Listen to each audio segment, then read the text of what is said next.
دونوں جاتے ہیں، شاید تیری، میں تو یہ سمجھتا ہوں کہ تو میرا مرید ہے مگر میں تجھ سے بھی زیادہ گناہگار ہوں، اس کی کاغذ میں پتہ نہیں میری کیا حیثیت ہے، آؤ تم آؤ، شاید تمہارا کوئی عمل اس کے کھاتے میں ہو، شاید میری بخشش بھی ہو جائے، میری بات بھی سن لے۔ ہم تو ان مشائخ کو ماننے والے ہیں، ان اولیاء اللہ کو ماننے والے ہیں جن کا یہ مقام ہے۔ آج کل کی طرح نہیں کہ ٹھیکیدار، دعا کے ٹھیکیدار پیر، کہ یہ ہاتھ اٹھائیں گے تو اللہ مانے گا۔ کیوں؟ یہ کیا ہے؟ کہاں سے آیا ہے یہ آپ کا دعویٰ؟ آپ کی سوچ کہاں سے ہے؟ اس کا مقصد کیا ہے؟ میں ایک پیر گھرانے کا فرد ہوں، میرے دادا پیر میر علی شاہ اتنا بڑا عالم، دین کی خدمت کی انہوں نے، قوم ملت کی کتابیں تحریر کی، تصنیف کی، علمی وجاہت ان کی، دنیا روحانیت میں ایک ان کا مقام۔ لیکن میں ان کے گھر میں پیدا ہو کر میں آپ کو بتا رہا ہوں اپنا عقیدہ، میں کسی سے متاثر نہیں ہوں، نہ کسی دیوبندی سے متاثر ہوں، نہ کسی وہابی سے متاثر ہوں، بالکل میرا نہ دیوبند سے تعلق ہے اور نہ کسی وہابی سے تعلق ہے، نہ شیعہ سے تعلق ہے۔ میرا تعلق جب اس نے اپنے ساتھ جوڑنا چاہا تو مجھے چند آزمائشوں میں ڈالا، آزمائشوں میں مجھے اپنے بیگانوں نے چھوڑا، تو پھر میں اس کے دروازے پر گیا، صرف اس نے مجھے سہارا دیا، اس لیے میں نے اس کو مانا ہے، نہ میرا کسی فرقے سے تعلق ہے۔ اور آؤ بکھر والو، آج بھی میں تمہارے سامنے بیٹھا ہوں، میں کوئی ولی نہیں ہوں، غریب آدمی ہوں۔ کیا ہوں؟ میرا افلاس کیا ہے کہ میں مرتبہ ولایت پر فائز نہیں سمجھتا خود کو، ایک عام آدمی ہوں۔ لیکن بکھر والو، میں آپ کو یقین سے کہتا ہوں کہ اگر مجھ عاجز اور ناقص انسان کی گزارشات پر تم عمل کرو تو میرا خیال ہے تمہیں وہ مستی مل جائے گی اور تمہیں وہ ہستی مل جائے گی جس کو تم انسان میں ڈھونڈ رہے ہو، لپک رہے ہو لوگوں میں، کہ یہاں شاید یہ جلوہ یہاں نظر آ جائے، شاید مجھے یہ کچھ دے دے، کہیں ٹھوکریں کھا رہے ہیں۔ نہیں، آؤ پیروں کا پیر، پیر دستگیر حضرت شیخ عبد القادر جیلانی، وہ انسان کو، گمراہوں کو ہدایت بخشتا ہے، ہدایت دیتا ہے۔ یہ مقصد نہیں ہے کہ آپ اچھے لوگوں کا ذکر نہ کریں، اچھے لوگوں کی تعریف نہ کریں، اولیاء اللہ کا اوصاف نہ بیان کریں، اولیاء اللہ کے اور انبیاء کی تعریف نہ کریں بلکہ مذمت کریں، معاذ اللہ ایسی بات نہیں ہے۔ توحید کا اور اللہ کے ساتھ تعلق کا یہ مقصد نہیں ہے جو آج کل طریقہ اپنایا گیا ہے، یہ طریقہ غلط ہے۔ مراتب کا لحاظ رکھیں لیکن ان کے جو ارشادات ہیں، ان کے جو سوچ ہے اس کو اپنائیں، تعظیم کریں۔ آپ کے بزرگ ہیں، ماں باپ ہیں، وہ بھی واجب التعظیم ہیں، پیر استاد ہے، ان کا بھی ایک مرتبہ ہے، لیکن اپنی حاجات کا مرجع اور حاجات جہاں آپ نے پیش کرنی ہے وہ اسی کا دروازہ ہے جو اتنے بڑے چھت والا ہے جی۔ تو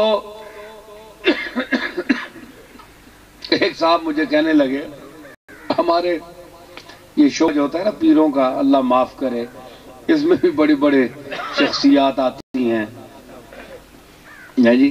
ایک صاحب کہنے لگے، اور تو ہم نصیر الدین کو مانتے ہیں، اب ذرا جملہ سنیے کہ یہ اللہ سے مانگتا ہے اور یا اللہ سے نہیں مانگتا۔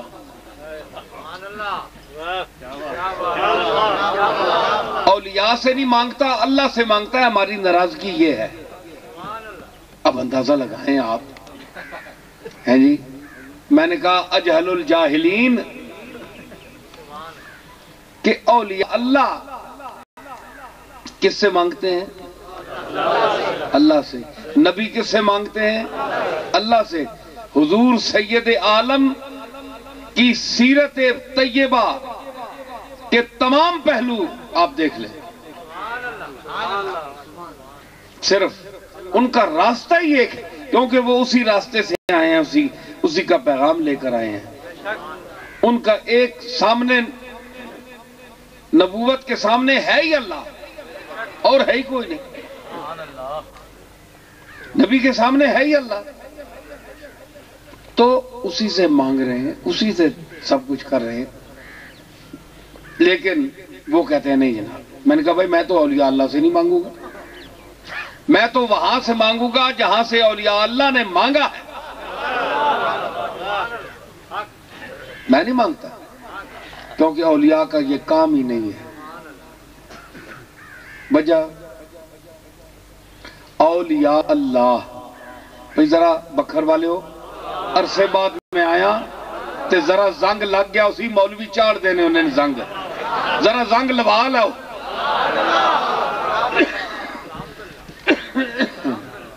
کیا کیا؟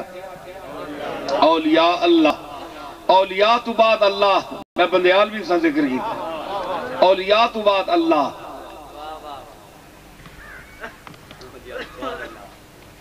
الا ان اولیاء اللہ ہے، اولیاء تے اللہ وچ کوئی لفظ نہیں ہو، کوئی لفظ نہیں، اولیاء تو بعد اللہ۔ الا ان اولیاء اللہ ہے، اللہ وچ ہی نہیں چھوڑی، وچ اولیاء اور اپنے درمیان کوئی چیز حائل ہی نہیں، کسی لفظ کو بھی، کسی حرف کو بھی حائل نہیں کیا۔ ان کا وہ تعلق اللہ کے ساتھ، ان کو وہ معیت ہے، معیت نصیب ہے ان کو۔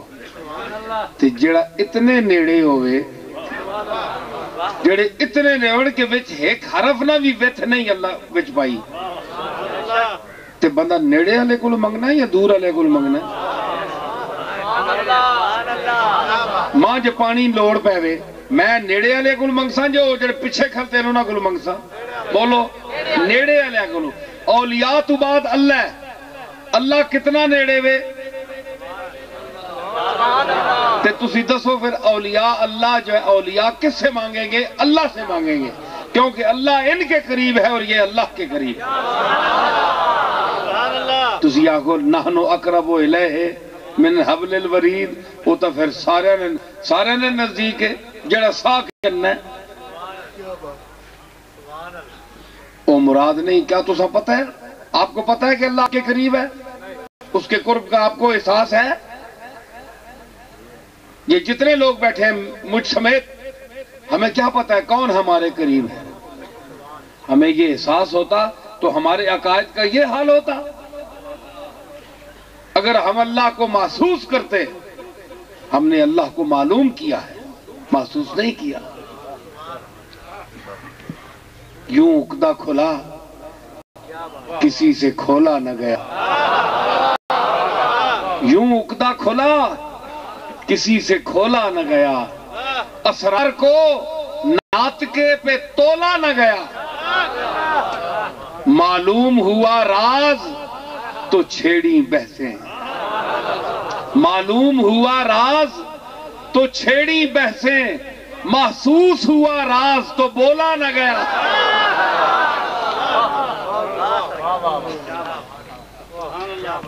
اگر آپ کو محسوس ہو جائے، مجھے محسوس ہو جائے کہ کون ہمارے قریب جلوہ گر ہے، ہمارا دل کس کی جلوہ گاہ ہے، تو پھر اور رونا کیا ہے؟ میں کس کو رو رہا ہوں؟ کس بات پہ رو رہا ہوں؟ کہ ہمیں یہ احساس نہیں ہے۔